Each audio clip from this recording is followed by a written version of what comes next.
Part 1, Echoes of Enceladus. There's a peculiar hum to the crooked quasar's engines.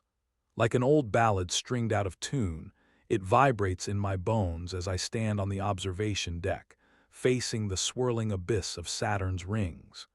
Despite its age and a hull that holds together by grace and duct tape, the freighter has carried me across the galaxy more times than I count. I consider my ship an old friend with a penchant for peculiarities. "Captain Jonay," Etta, my second-in-command, calls out. Her voice crackles through the intercom, slicing through the engine's song. There's a hint of sarcasm wrapped in concern. "You forgot to pay the gravity bill again." "No, Etta," I sigh. "I just wanted to see if you could still walk on walls." When you've been captaining a ship like the Quasar as long as I have, floating mishaps become an art form. Our stop here, near Saturn's icy moon, Enceladus, wasn't on my original itinerary. Not that I ever have a rigid itinerary. Flexibility is an art form out here in the vast, uncharted dark, but a garbled distress signal was hard to ignore, especially when it came from the Titan's fist, a survey frigate supposedly decommissioned decades ago. As we draw closer to the shimmering crescent of Enceladus, I can't shake the feeling of being watched. The way the moonlight dances on the quasar's hull prickles my skin with static nerves. Maybe it's just the cold seeping through the metal.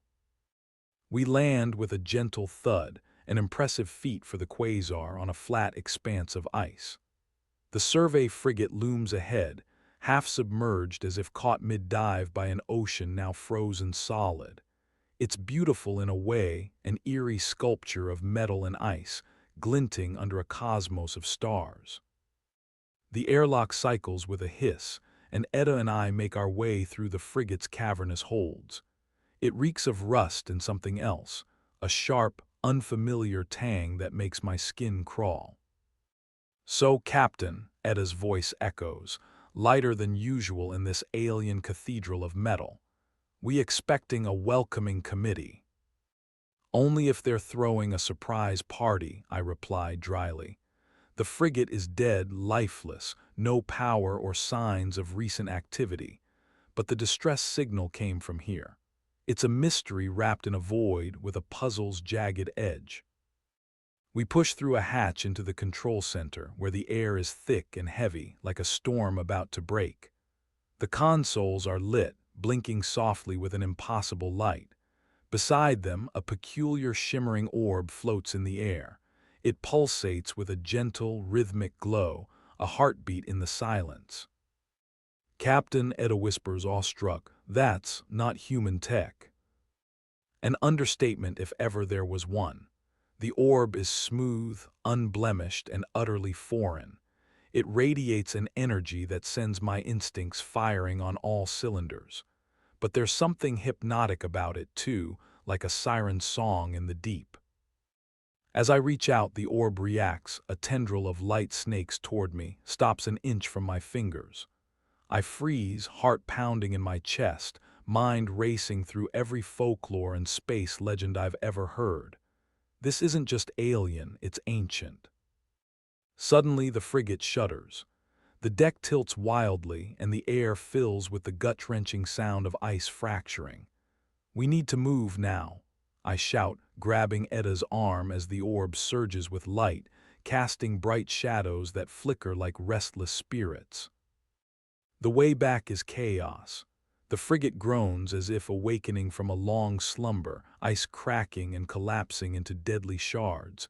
We sprint through the shifting maze, Etta's laughter echoing behind me. I always wanted to run a collapsing ship, cross it off my list. We dive through the final hatch, sliding out onto the icy surface with seconds to spare. The frigate behind us caves inwards, swallowed by the greedy ice of Enceladus. My heart hammers, both from exertion and the close call.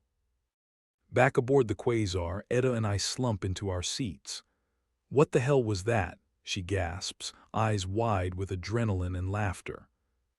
"The universe's way of keeping us humble," I reply, trying to slow my breathing. but I can't shake the image of that glowing orb. It's a mystery I can't let go. Part of me is intrigued, the other part, the rational, somewhat sane part, is terrified. The distress beacon was a lure, a tantalizing promise of secrets and danger, and I find myself already plotting the next move. Whatever that orb is, it just became the most important find of my career, or possibly the last testament of my stupidity. As the quasar lifts off, I glance at the icy expanse below one last time, convinced I see shapes moving beneath the translucent surface. But that's a problem for another day.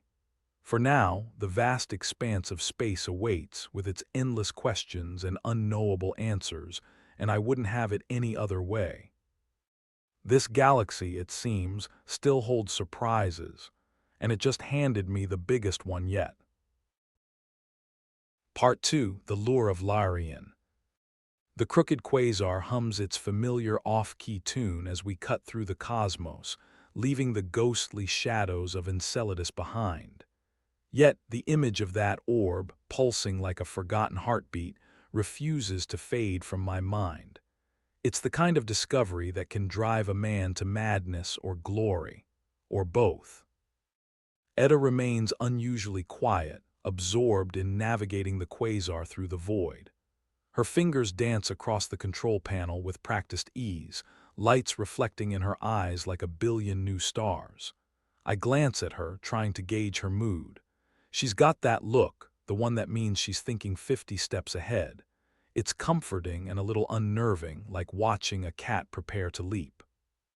"So what's the plan, Captain?" she asks finally, her voice a blend of curiosity and challenge. "First, we try not to get killed," I reply, drumming my fingers on the armrest. "Second, figure out what in the cosmos that orb is before someone else does." "Sounds like a plan if I ever heard one," she says, smirking. "Got any leads, or are we just firing up the engines and hoping the universe throws us a bone?" "Larian," I say, watching her reaction.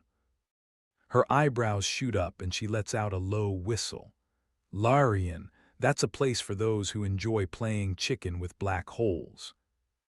"They say the collector is holed up there," I explain, "and if anyone knows about strange artifacts, it's that old rogue." The collector is a legend in these parts, a shadowy figure trading in rare and often illegal technologies. If anyone can identify the orb's origins, it's him. Though dealing with the collector is like making a pact with a cosmic devil. One rarely emerges unscathed. We make the jump to Larian, a rogue planet adrift near the event horizon of a supermassive black hole. It's a wonder of the universe that Larian hasn't been torn apart, its surface a kaleidoscope of shifting terrains and temporal distortions. As we approach, the horizon warps and bends, a desolate beauty that captures the breath and refuses to let go. The quasar shudders as we descend, its aging systems struggling against the gravitational chaos. We land near a sprawling settlement built into the cliffs, where gravity holds a tentative grip. The settlement is a mismatch of domes and spires, a testament to the stubbornness of those who call this place home. Stepping out of the ship, I'm immediately hit by the sensation of time stretching and contracting, like walking through a dream half-remembered. Etta follows, her eyes wide with wary curiosity. The collector's domain is a cavernous hall, cluttered with relics and devices humming with latent energy. It's both museum and mausoleum, filled with the whispers of forgotten civilizations. The air hums with possibilities and the faint scent of ozone. "Ah, Captain Jonay," a rasping voice calls from the shadows. The collector emerges, a gaunt figure draped in layers of cloth that shift with a life of their own. His eyes glitter with the quicksilver light that flickers in the dim chamber. "To what do I owe the pleasure?" "We found something on Enceladus," I say, trying to keep my tone casual. "Thought you might be interested." As I produce a hollow projector image of the orb, his eyes widen, a predatory glint flashing across his face. Fascinating. That, he says, leaning closer, is a beacon of the Starweavers. Starweavers, Etta echoes, her curiosity piqued. A race long vanished, the collector explains, masters of creating living artifacts. Their works are rare, dangerous, and to the right bidder priceless. I feel an uneasy thrill at the revelation. The orb is more than just a curiosity, it's a key to something far larger than I anticipated. But the collector looks at me with a grin that promises trouble. Handling such an item can be, perilous. I ponder the risks, balancing the lure of discovery against the shadows threatening to close in. And what'll it cost me for more information? I ask, wary yet driven by the knowledge dangling just out of reach. Before the collector can answer, the chamber shudders violently, the walls groaning under some unseen strain. Alarms scream through the corridors, and a disembodied voice announces an imminent gravitational disturbance. Larian's unpredictable nature has caught up to us.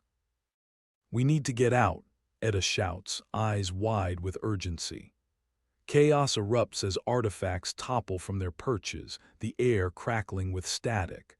I grab her hand and we race against the collapsing reality, the collector's laughter echoing behind us like a mocking ghost.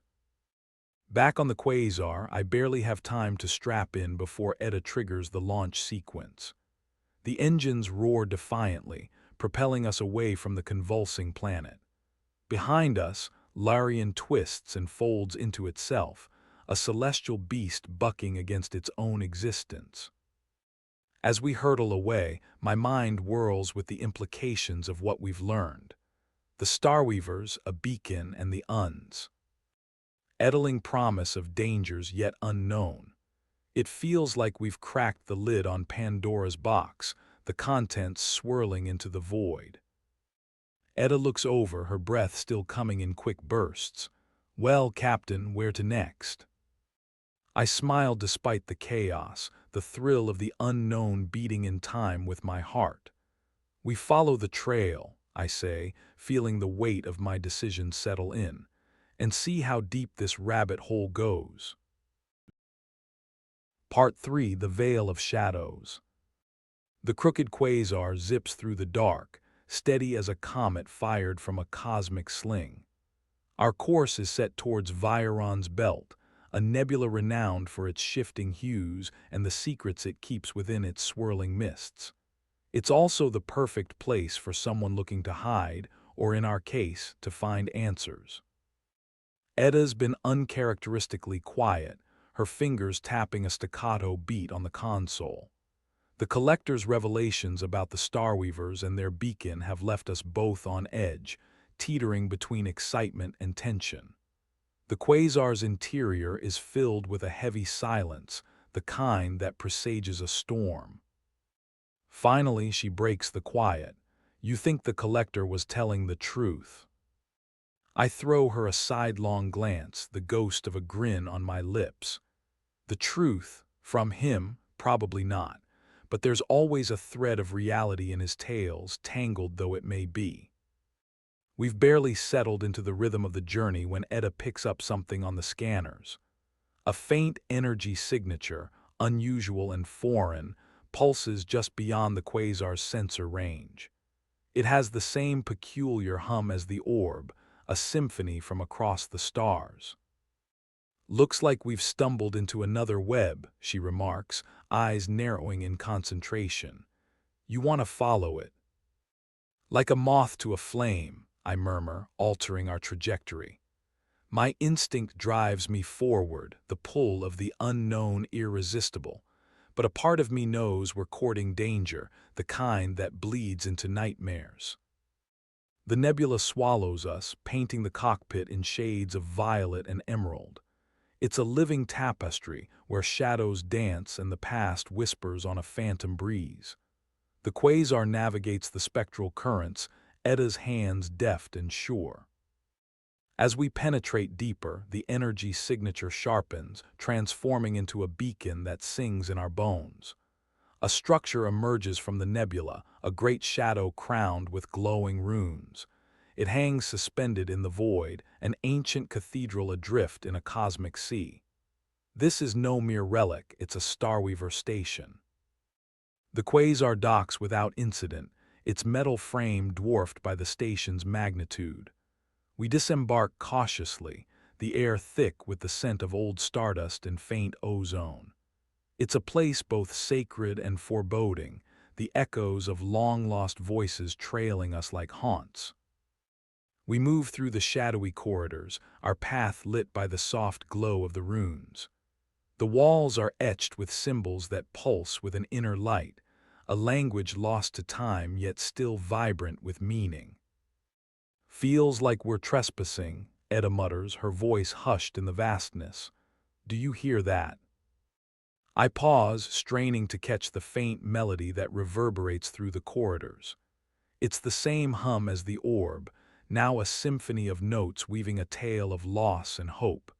It's mesmerizing, pulling us deeper into the station's heart. We enter a vast chamber where the source of the hum is revealed, a colossal, crystalline structure occupying the center, radiating energy.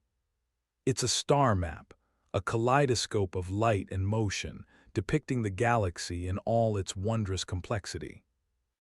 But within its radiant heart is a void, a missing puzzle piece that distorts the map's harmony.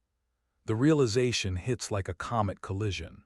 The beacon isn't just a relic, it's the key to this map, a guide to a place erased from memory. Before I can voice my thoughts, the station shudders violently, the walls groaning under unseen pressure.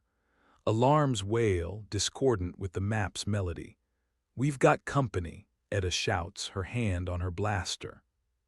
Figures materialize from the shadows, humanoid but not human. Their forms shimmer with the inconstant glow of the nebula, eyes like stars fixed on us with unreadable intent.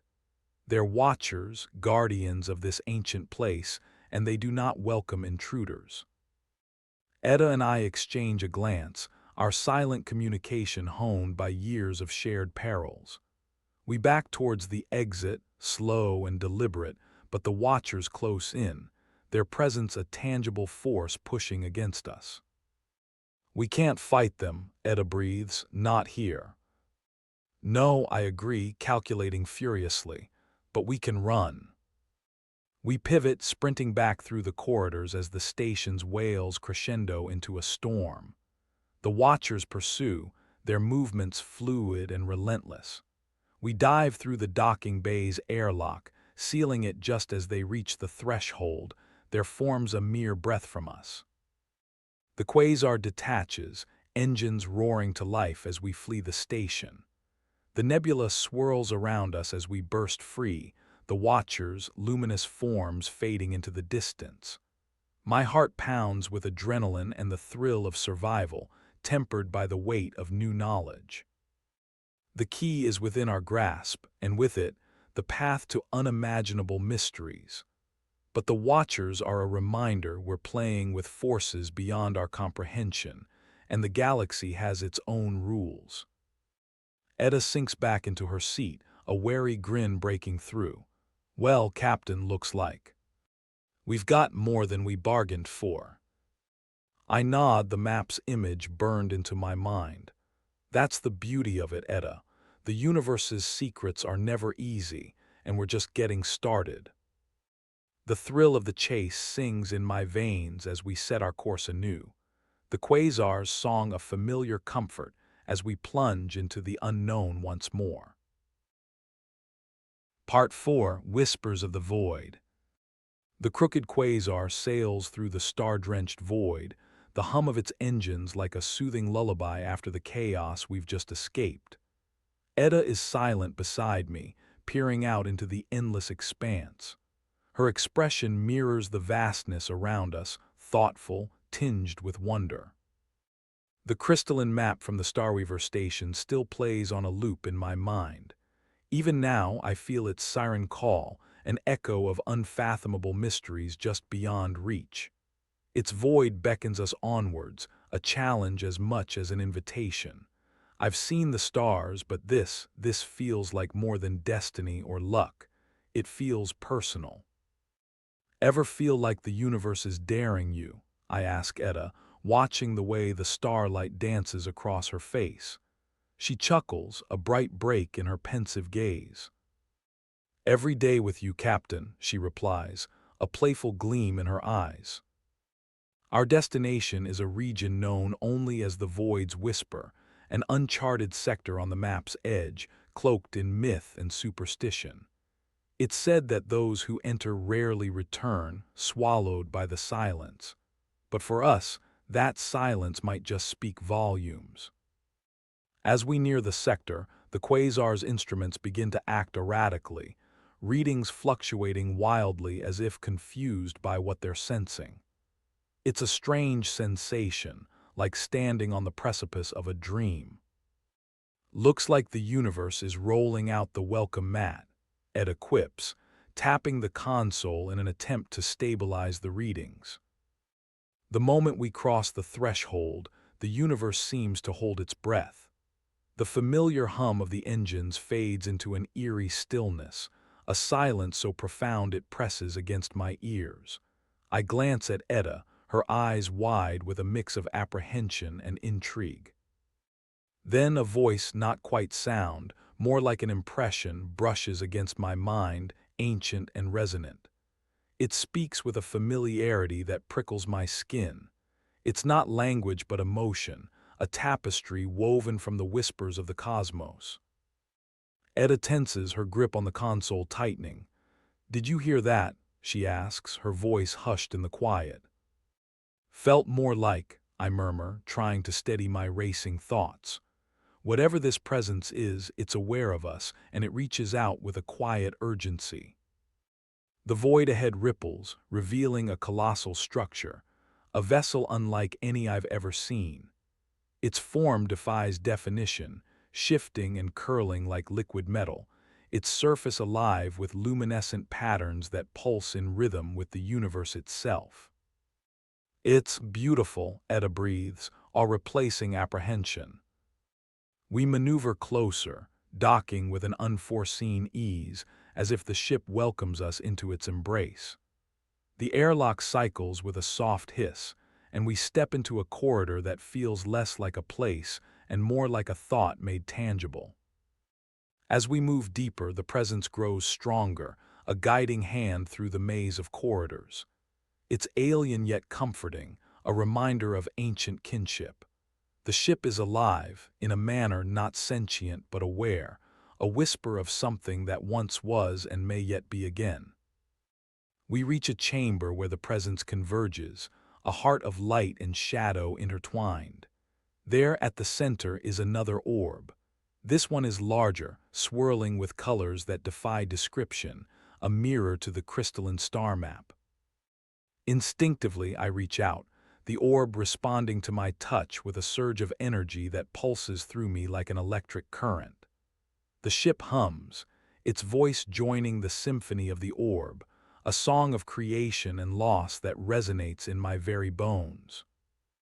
Visions flood my mind, glimpses of a civilization at its zenith, the Starweavers crafting wonders that blurred the line between technology and life. Their reach extended across the stars, leaving traces in places like the station and this vessel, anchors in a universe untethered. But the visions turned darker, shadows creeping in as their empire crumbled, the fragments scattered across the cosmos.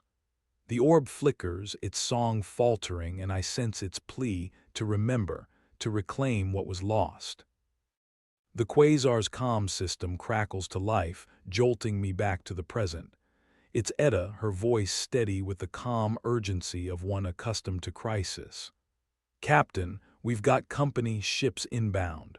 Looks like they're not here for a friendly chat." I pull away from the orb, the visions fading but the urgency remaining. The void has whispered its secrets, but others have come, likely drawn by the same lure we followed. Rivals, scavengers, or worse, it doesn't matter. We have what we need. Time to go, Etta, I say, my voice firm with resolve. Let's see if the universe can keep up. We rush back to the quasar, the ship's systems thrumming to life with renewed vigor. As we break away from the ancient vessel, the incoming ships appear on the horizon, dark and predatory against the backdrop of the stars. The quasar dives into the void, engines blazing a trail of defiance. Behind us, the alien ship shimmers and vanishes, a memory retria. Ting into myth. Our course is set, the map's promise guiding us forward. The galaxy awaits, its secrets unfurling like a celestial tapestry. We've touched the edge of something vast and profound, and the journey is only beginning. In this boundless expanse, where stories echo and dreams collide, we press on, driven by the whispers of the void and the unyielding call of discovery. Part 5: The Shattered Gate. The crooked quasar hurtles through the star-speckled abyss, her hull vibrating with a frequency that echoes the urgency within me. We've navigated through the Whisper and its guardian vessel, only to find ourselves pursued by a fleet of unknown ships, their intentions as dark as their shadowy forms. Etta's eyes flicker with focused intensity as she pilots us through the celestial labyrinth. The view from the cockpit is a dazzling, chaotic tapestry of swirling colors and shifting horizons, as the universe contorts around the gravitational eddies we exploit for speed. How many are there? I ask, straining to keep my voice steady. Too many, Etta replies, her fingers dancing across the controls with a grace that belies the danger chasing us. But they're struggling to match our maneuvering, for now. The console beeps, an alert flashing with sudden insistence. Looks like we're approaching something big, she says, her voice tinged with both caution and curiosity. Before us, the inky void parts to reveal a structure that once might have been majestic, an immense ring floating in space, its once perfect circumference broken into jagged shards. The shattered gate, a relic of a forgotten era, now lies dormant yet charged with an unseen power. Do we risk it? Etta asks, her eyes locking onto mine, searching for a decision I alone must make. We're not here to play it safe, I reply, the thrill of discovery laced with the danger that always accompanies it. Take us in. The quasar threads its way through the fragments of the gate, the ship's sensors buzzing with the cacophony of ancient energies. The pursuing ships hover at the periphery, hesitant to follow, their forms silhouetted against the cosmic backdrop. Within the gate's remnants, the very fabric of reality shifts. Physics seems to bend, the universe's rules rewritten on a whim. The quasar's systems flicker, overwhelmed by the confluence of forces, yet still she presses on, unyielding as the captain who guides her. In the heart of this cosmic storm, something beckons, a pulse, a beacon of energy not unlike the Starweaver artifacts we've encountered. It draws us deeper, the promise of answers sharper than the fear of the unknown. Suddenly the quasar shudders, a sharp jolt reverberating through her frame. The ship spins, caught in a vortex of distorted space. Alarms blare, the crew's heartbeat mirrored in the flashing lights. Etta's grip tightens, her determination a tangible force beside me. Stabilize the drives, I shout, my voice barely audible over the pulsing chaos. We need to reach the source. The quasar groans, metal bending under the strain, yet Etta's skillful hands guide us true.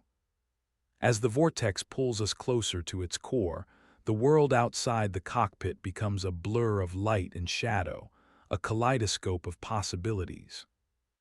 We emerge into calm, a pocket of serene space amidst the storm. Before us hangs a structure, a crystalline complexity that defies description, a Starweaver archive, its presence both awe-inspiring and humbling. Its surface glistens with countless facets, each one reflecting the starry expanse, an echo of infinity captured in static form. Etta lets out a breath she's been holding. "I've never seen anything like it," she whispers. "It's more than a relic," I say, a sense of purpose crystallizing within me. "It's a repository, a vault of knowledge." The archive's surface shimmers as we approach, the quasar docking seamlessly with an organic grace. As we disembark, the atmosphere within is charged, alive with the hum of untold stories and secrets long kept. We delve deeper into the archive, its corridors a labyrinth of possibility. The walls pulse with a gentle luminescence, each ripple a heartbeat in harmony with the universe. The air is thick with the scent of ancient dust and the promise of revelation. In the heart of the archive lies a chamber, its walls lined with crystal monoliths that stretch towards an unseen sky. They pulse with a rhythm all their own, an unending dance of light and shadow. It's a library of sorts, each monolith a tome in a language written in light. As I reach out to one of the monoliths, the air thrums with an energy that courses through me, connecting me to the archive's vast network of knowledge. Images flood my mind, the rise and fall of the Starweaver civilization, their triumphs and tribulations, their search for meaning in the infinite tapestry of existence. Etta stands beside me, her expression a mirror of my awe. They were searching, she breathes, for something beyond their reach, a connection, a unifying force. Before we can delve further, the chamber darkens, the archive's hum shifting to a warning pitch. The pursuing ships have found their courage, venturing through the shattered gate, their presence a shadow over the archive's light. "We've got to go," I say, urgency clipping my words, but not empty-handed. I sever the connection with the monolith, the weight of newfound knowledge heavy within me. As we retrace our steps to the quasar, the archive's song lingers, a siren melody promising to guide us back one day. We board the quasar, the engines roaring to life as we launch into the storm once more. The enemy ships are close, their dark forms converging with intent. But the archive has given us a gift, a path through the gate, a way home. The quasar dances through the chaos, her engines singing a defiant tune. We burst free from the gate's grasp, the universe unfolding before us once more, vast and inviting. As we chart a course into the unknown, the archive's revelations echo within me. We've touched a fragment of eternity, and the journey has only begun. The stars beckon with their silent promise, and the quasar races to meet them. In this boundless sea of stories, we forge our own path, driven by the whispers of the cosmos and the unbreakable bonds of discovery. Part 6, Celestial Symphony. The crooked quasar glides through the stellar expanse, its hull aglow with the resonance of the Starweaver Archive's insights. Our path is illuminated by starlight, each pinprick of brightness a reminder of the stories yet to be told. As captain, I've learned to listen to the universe's rhythm, and right now it plays a symphony both sweet and haunting. Etta sits beside me, her expression one of thoughtful introspection. The revelations of the archive have cast a long shadow, and its echoes linger in her eyes. We've seen into the heart of a civilization that once spanned the stars, a civilization that sought unity across the vast divides. It's an ambition that resonates deeply, a call to connect the disparate threads of our own lives with the cosmos. "So what's next, Captain?" Etta asks, her voice barely a whisper over the gentle hum of the ship. "There's something more out there," I reply, the certainty of it settling over me like a second skin. Something that ties it all together. The Starweaver legacy, the beacons, the archives, they're just fragments of a larger puzzle. Before I can elaborate, the console beeps insistently. A transmission, faint and crackling but distinct enough to capture our attention. It's a distress call, echoing through the ether like a ghostly refrain. The coordinates trace a path to an uncharted corner of the galaxy, a place where maps end and mystery begins. Etta meets my gaze, her curiosity piqued. Another trap or an opportunity? Only one way to find out, I say with a wry smile, adjusting our course. The quasar turns gracefully, her engines humming in anticipation of the journey ahead. If there's one thing this ship thrives on, it's the thrill of the unknown. As we near the coordinates, the view from the cockpit shifts. The stars dim, their light swallowed by an immense shadow, a colossal structure adrift in the void, ancient and eerie. It's a space station, larger than anything I've ever encountered, its surface marred by the passage of time. We dock with the station, the quasar system syncing seamlessly with the relic's lingering energies. Stepping onto the docking platform, I'm struck by the quiet, a silence so profound it's almost a presence in itself, wrapping around us like a forgotten embrace. The station's corridors are a labyrinth of shadows, the air thick with dust and memories. As we venture deeper, Etta and I find traces of its former inhabitants, not human, but something else. There's a haunting beauty to the architecture, an elegance that speaks of a culture that once thrived here. Feels like we're walking through a tomb, Etta murmurs, her voice hushed out of respect for the echoes of the past. Or a sanctuary, I counter, my senses attuned to the station's subtle hum, the whispers of its forgotten symphony. We reach the heart of the station, a grand chamber filled with rows of crystalline consoles and spherical displays. The technology is antiquated yet somehow alive, a ghostly echo of the brilliance that once powered this place. On a raised platform sits another orb, its surface aglow with the soft luminescence of starlight. It pulses in time with the station's heartbeat, a beacon of hope amidst the desolation. As I approach, the orb reacts, its light intensifying until the chamber is awash with brilliance.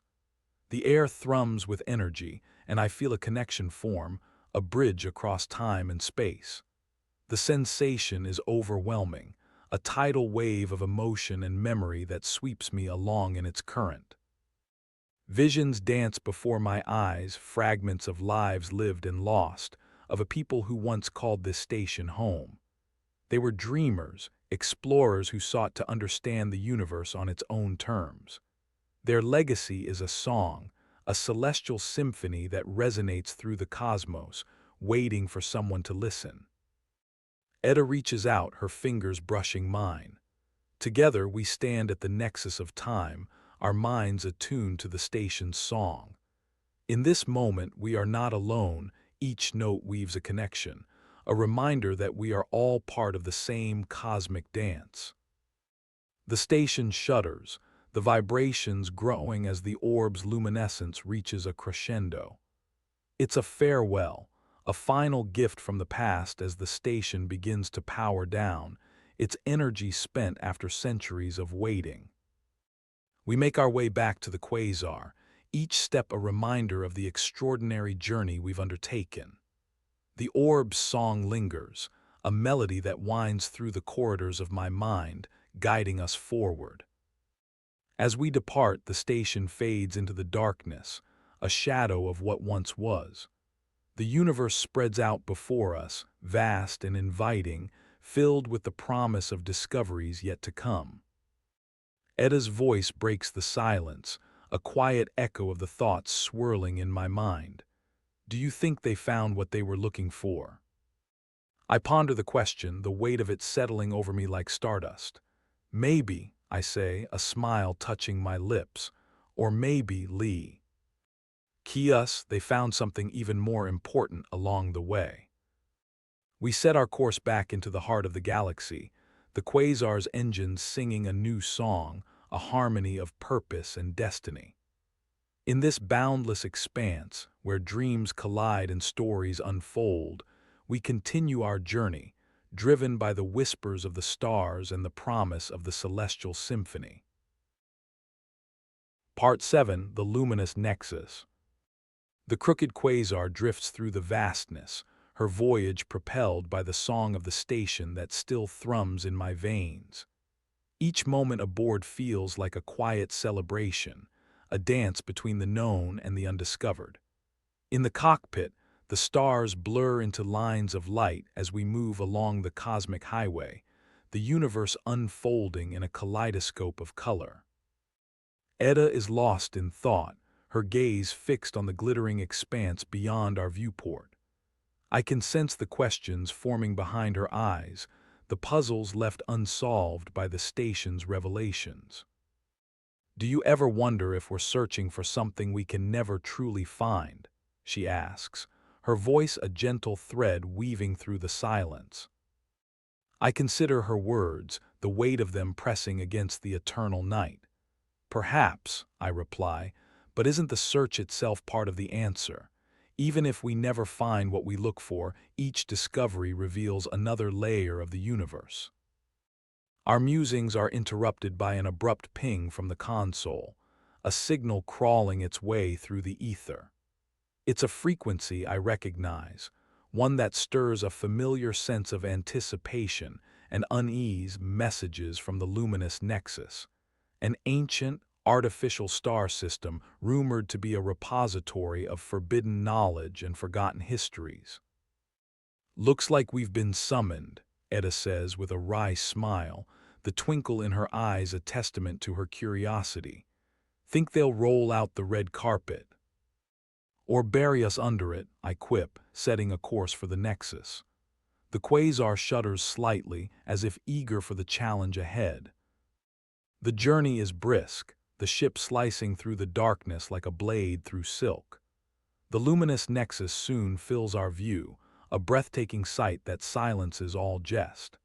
At its core, a massive artificial sun radiates light that cascades over a series of interconnected worlds, each one tethered to the star by thick, shimmering beams.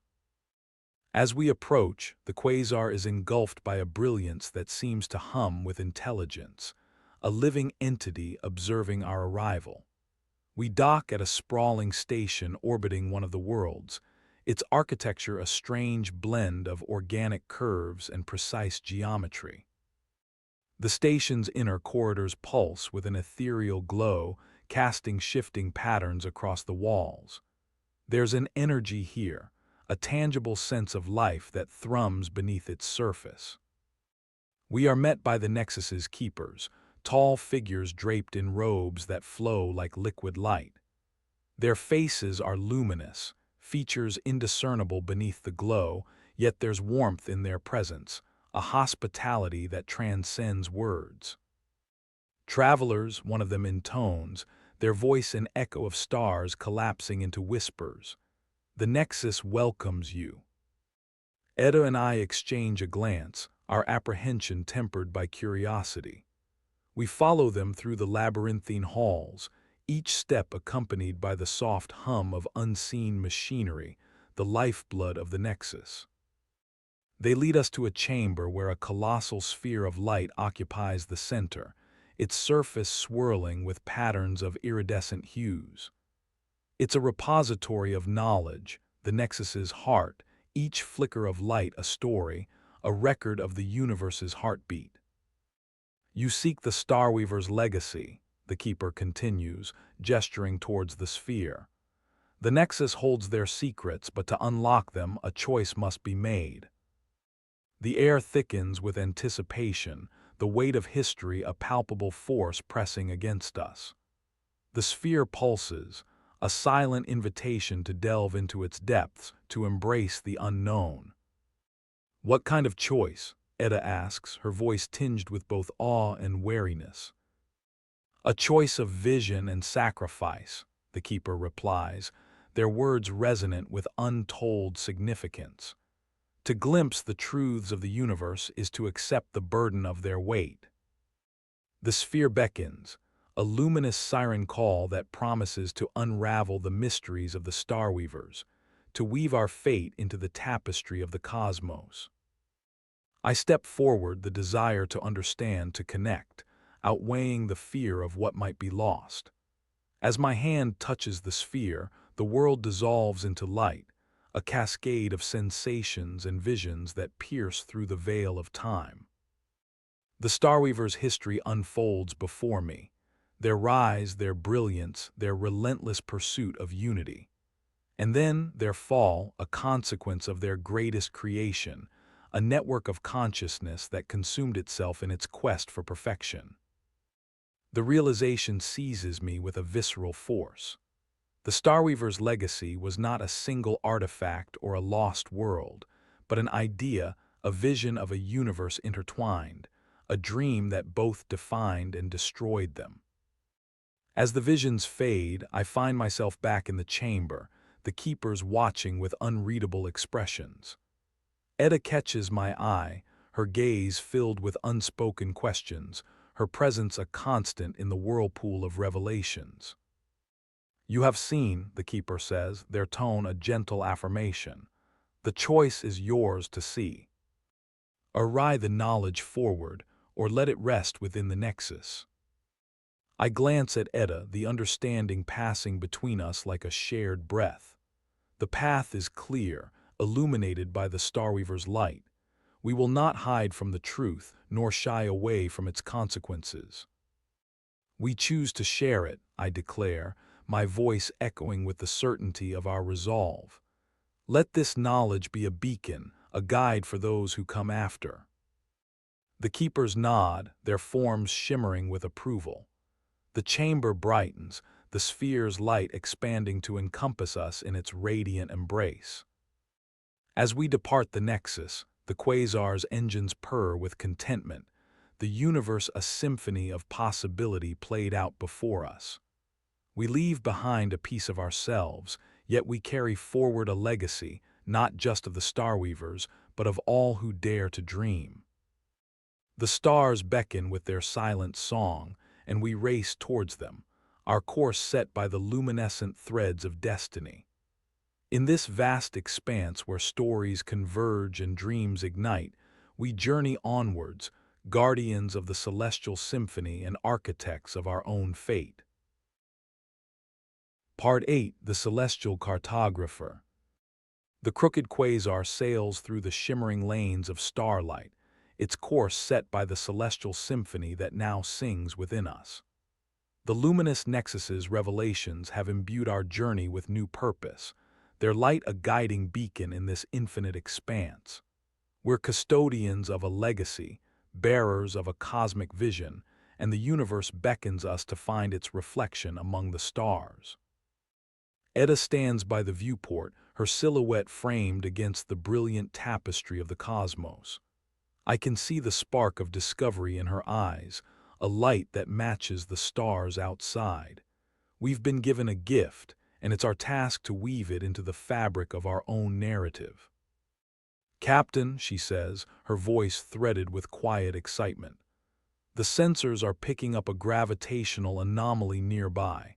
It's faint but distinct, like a ripple in the galaxy's fabric." I lean over the console, studying the data as it unfolds. A curiosity stirs in me, an itch that demands to be scratched.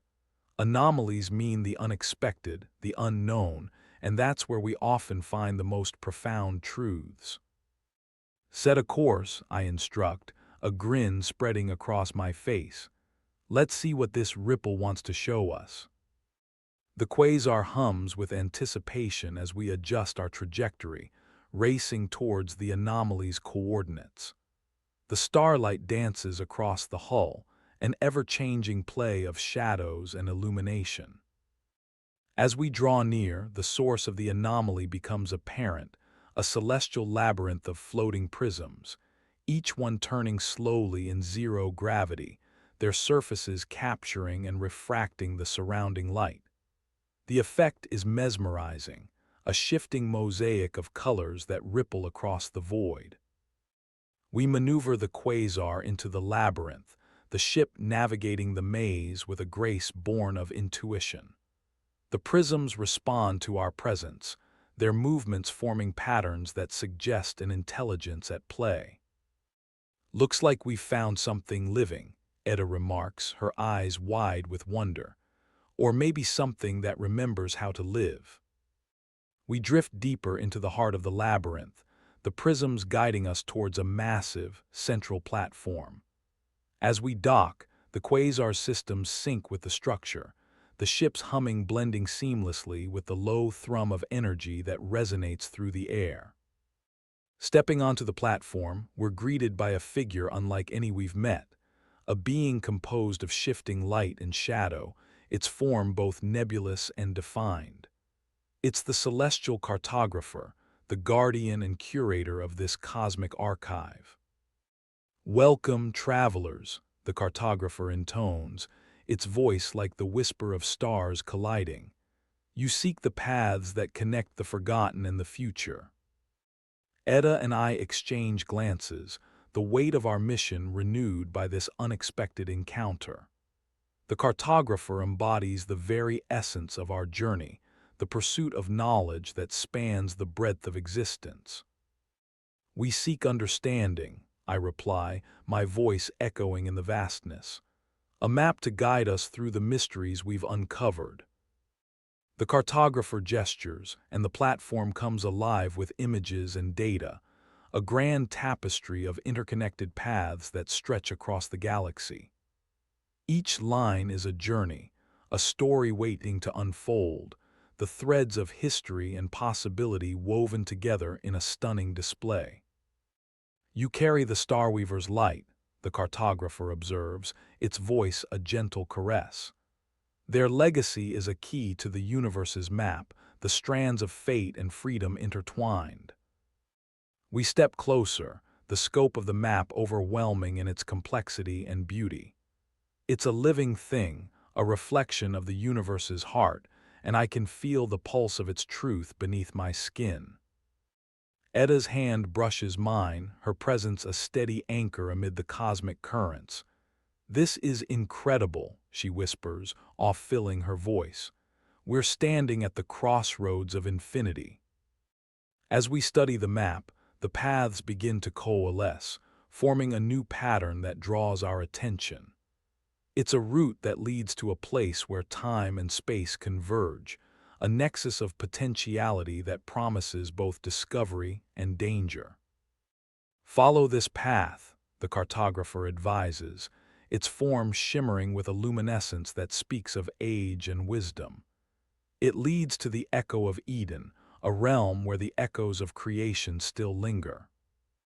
The name resonates within me, a call to explore the boundaries of knowledge and existence.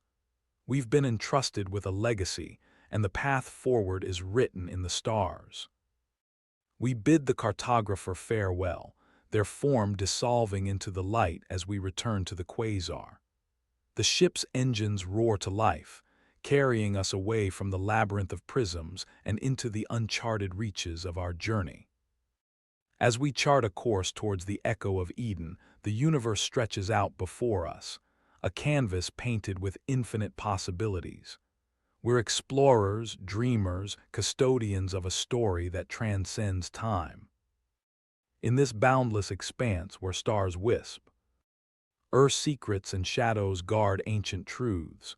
We press on, guided by the celestial symphony and the luminous threads of destiny that weave our tale. Part 9: The Echo of Eden. The crooked quasar sails through the black velvet of space, the void around us a tapestry spun from starlight and shadow. Our path, traced upon the universe's grand map by the celestial cartographer, leads us to the echo of Eden. It's a place whispered of in ancient star charts, a realm where the boundaries of reality blur and the first notes of creation still resonate. Etta is at the helm, her eyes focused on the shifting expanse ahead, each flicker of light a clue in our cosmic puzzle. The journey is silent but for the gentle thrum of the ship's engines, a symphony of motion and time that cradles us in its unending rhythm. "Any idea what we're walking into?" Etta asks, her tone a mixture of anticipation and the slight edge of the unknown that we've come to embrace. "Only what the cartographer hinted at," I respond, leaning back into my seat. A place where echoes linger. Whatever it is, it's got to be something. Our approach is marked by a subtle shift in the starlight, a shimmering distortion that ripples through the cosmos like a stone cast into a pond. Ahead lies a swirling vortex, its center pulsing with ethereal light. This is the echo of Eden, a gateway to secrets untold. The quasar trembles as we navigate the threshold, her hull resonating with the echoes that bleed through the fabric of space. Each vibration tells a story, a memory of the universe's infancy, a harmony of beginnings long forgotten. As we emerge on the other side, the vista that unfolds is breathtaking. The echo of Eden is a celestial amphitheater, a vast expanse where stars are born in brilliant bursts of color, their light weaving a tapestry that defies description. Nebulae twist and dance, their gaseous hues painting the sky in a palette of wonder. "It's like we've stepped into a dream," Etta whispers, her voice tinged with awe as she scans the luminescent panorama. We glide through the heart of creation itself, each moment a symphony of phenomena that defy the laws of physics. Time flows here like a river with many tributaries, each one a path through the epochs. Ahead, a colossal structure looms, its form a silhouette against the luminous backdrop. It is the Edenic spire, a tower of stone and stardust that spirals upwards, its surface alive with the pulse of primordial energy. We dock at its base, the quasar settling gently into the cradle of the ancients. The air inside the spire is thick with the scent of ozone and potential, an atmosphere charged with the echoes of the past and the promise of discovery. The corridors twist and turn, their walls etched with the glyphs of a long-lost language that hums with a latent power. As we venture deeper, I feel the pull of the Nexus's revelations, the Starweaver's legacy calling us to understand and embrace the truth of our own journey. We enter a chamber bathed in a golden glow, dominated by a massive orrery suspended in its center. The celestial model is alive with movement, spheres and rings revolving in an intricate dance, a representation of a universe both known and unknown. Etta approaches the orrery, her fingers brushing its surface. As she does, the room ignites with light, each glyph illuminating in response to her touch, their glow a chorus of voices raised in song. "This place, it remembers," she says, wonder and reverence mingling in her tone. I join her, my hand finding its place on the ancient mechanism. Visions flood my mind, the birth of stars, the weaving of galaxies, the intricate lattice of time and space unfolding in a cosmic ballet. Images and emotions flicker like a film reel, each frame a testament to the beauty and chaos of existence. In the heart of the spire, we find not the answers we sought but a reflection of our place within the grand design. The echo of Eden speaks not in certainties but in possibilities, a reminder that the universe's song is ever-changing, and we are both audience and participant in its unfolding drama. As we withdraw from the orrery, the chamber's light fades to a gentle glow, the echoes within subsiding to a whisper. The path ahead is unclear, yet charged with the potential of what lies beyond this moment. Back aboard the quasar, the engines purr to life, the ship rising to meet the starlit expanse once more. Our course is set by the echoes of our journey, each choice a note in the celestial symphony we've come to understand as our own. Etta offers me a small, knowing smile as we chart our path into the unknown. "Ready for the next adventure, Captain." I nod, the thrill of discovery and the promise of the stars alive in my veins. "Always," I reply, as we sail into the light, the boundless universe our canvas and our guide. In this vast expanse, where echoes of creation linger and dreams touch the stars, We continue our voyage in search of the stories yet unwritten, the paths yet untrodden, and the symphony that binds us to the cosmos. Part 10. The Resonance of Relics. The crooked quasar drifts once more through the star-strewn sea, the echo of Eden a fading glow in our wake.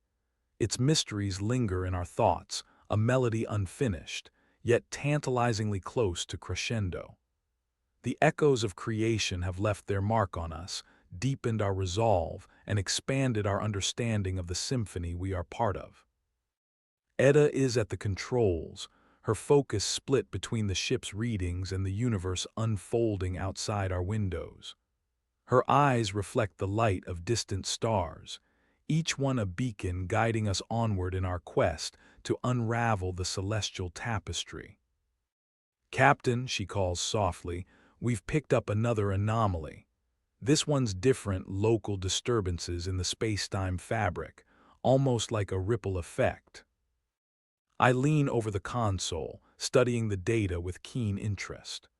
The readings suggest a series of gravitational fluctuations emanating from a nearby sector, a place long avoided in galactic lore. It's known as the Maw of Relics, a region where the past and present collide in unpredictable ways. We should investigate, I decide, the thrill of discovery coursing through me. The Maw's reputation is one of danger and intrigue, a place where relics of bygone eras float in an eternal dance, drawn together by unseen forces. The quasar alters course, her engines humming with a determination that matches our own. As we approach the Maw, the starscape shifts, bending and warping under the influence of the anomalies. Time and space here are in flux, a cosmic tide that ebbs and flows with a rhythm older than the stars themselves. We enter the Maw cautiously, the ship skimming past derelict vessels and forgotten artifacts. Each relic tells a story, a fragment of history preserved in the cold embrace of the void. They are the remnants of civilizations that once dared to dream as we do, their ambitions now a symphony of silence. Drifting among the relics, we encounter a massive structure, a ship unlike any other, its design a blend of elegance and durability. Its hull is inscribed with intricate patterns that pulse with a faint luminescence, a star map etched in metal and light. Etta maneuvers the quasar closer, her eyes alight with curiosity. "Think it's still active?" she asks, her voice carrying a mix of caution and excitement. "Only one way to find out," I reply, scanning for any signs of energy. The ship is dormant, yet not dead, its systems powered by an ancient technology that defies easy comprehension. We dock, the airlock cycling with a soft hiss as we step aboard the relic. The interior is a marvel of engineering, corridors lined with panels that shimmer with an energy both old and new. The air is charged with the scent of metal and ozone, a testament to the ship's enduring presence. As we explore, the ship's core calls to us, a central hub where the patterns converge, forming a nexus of light and shadow. In the heart of this nexus is a console, its surface aglow with symbols that pulse in time with the ship's heartbeat. "Looks like we've found its brain," Etta observes, her fingers tracing the symbols with practiced care. The console hums in response, a gentle vibration that resonates through the hull, awakening a latent power. I join her, my hand hovering above the console. As I make contact, the ship responds, its systems springing to life. Holographic displays flicker into existence, filling the air with images of planets and stars, a map of the galaxy from an age long past.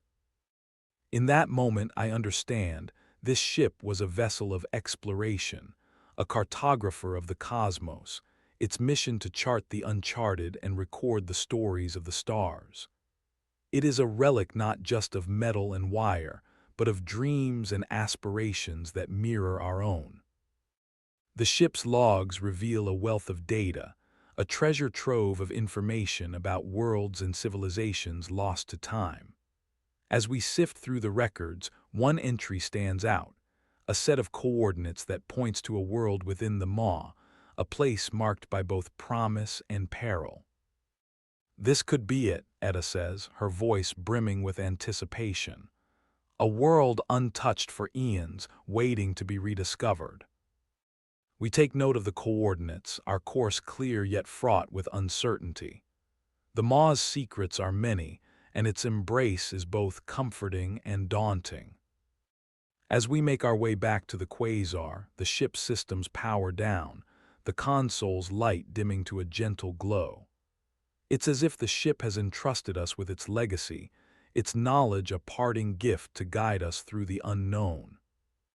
The engines rumble as we depart, the relic fading into the distance, a silent sentinel in the sea of stars. The coordinates beckon, a promise of new discoveries and the chance to add our own chapter to the galaxy's grand narrative.